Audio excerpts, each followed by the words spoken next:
Hey, Daryl here. This is my daily devotional. Waiting on the Lord may be the most difficult thing a Christian is compelled to do.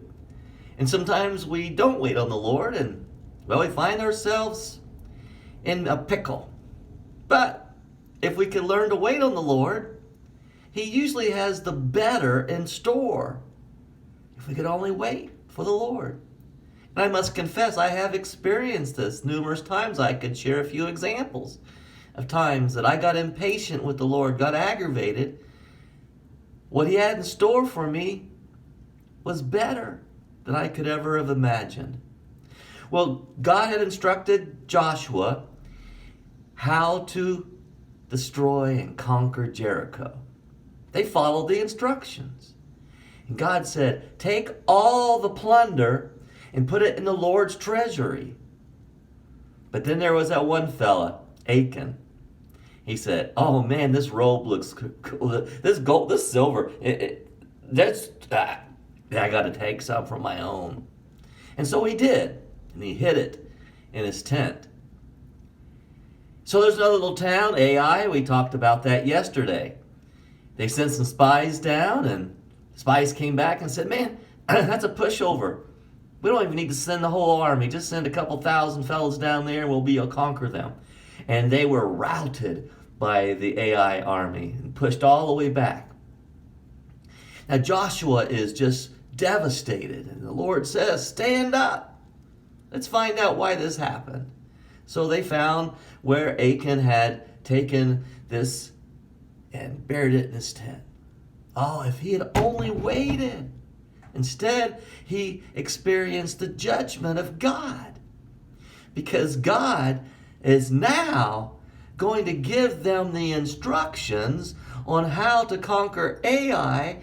And the good news is, this time, God says, all the plunder is yours. Oh, if Achan could have only waited, he could have had the better with the Lord's permission. Listen as I read in Joshua chapter 8, beginning in verse 1. Then the Lord said to Joshua, do not be afraid. Do not be discouraged. Take the whole army with you and go up and attack Ai. For I have delivered into your hands the king of Ai, his people, his city, and his land. You shall do to Ai and its king as you did to Jericho and its king, except that you may carry off their plunder and livestock for yourself. Set an ambush behind the city. And then God goes on and gives them the instructions. Joshua and the whole army moved out to attack Ai. He chose 30,000 of his best fighting men and set them out at night with these orders. Listen carefully. You are to set an ambush behind the city.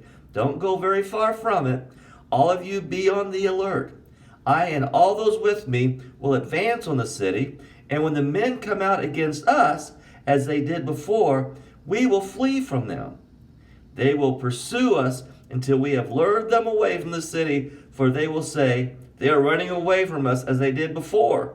So when we flee from them, you are to rise up from the ambush and take the city. The Lord your God will give it to your hand.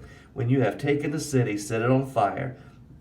Do what the Lord has commanded. See to it. You have my orders. So before they sent some spies in, we can handle it, the spies said.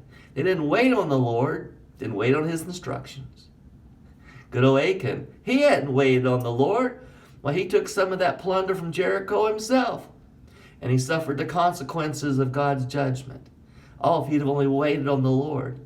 Now God finally gives the command on how to conquer Ai. And now he says, listen, all the plunder is yours.